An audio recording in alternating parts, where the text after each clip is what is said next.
Gavana Ngire Anyang' Nyong'o ne ochiwo mich mag chiemo ne kar reso nyithindo manindo mar Mama Ngina mayudore e boma ma Kisumu.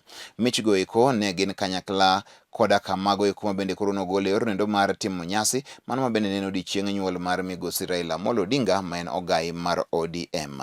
Ngire Nyong'o bende ne ojiwo oganda duto te mawuok e kaunti no ero mani kod chuny mar chiwo mondo mi obed thuolo mar chiwo goeko ne kar nyithindo goeko mondo mi giyud kaka ginyalo resre.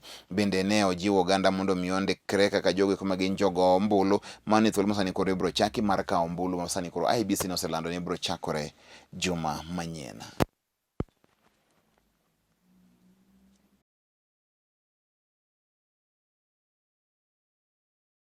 It is those children you want to lead that you must share your life with, as Raila has done. That's why today, on his birthday, we have come to share our lives with the children of Mama Ngina Children's Home, the most unfortunate, the deprived of the world. And that is why the government that Raila Amolo Odinga is intending to lead must be a government which is inclusive, which uplifts everybody to prosperity, bila ukabila wala ubaguzi.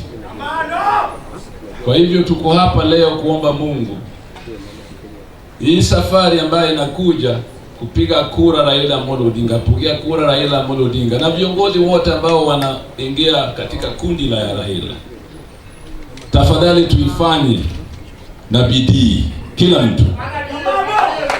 So I'm asking you, the request being made here humbly, na sisi viongozi tumeshanyenyekea kama watoto wadogo. We're asking you very humbly, please. Bad governance comes when good people refuse to take decision to form that good government. When you refuse to form a good government by not voting, then you let the opportunity for bad governance to come into being. And that's why dictators always suppress voting. That's why dictators also always don't like democracy, because they know when people are given a choice to make a decision about their lives, they will soon choose the best route to a good life.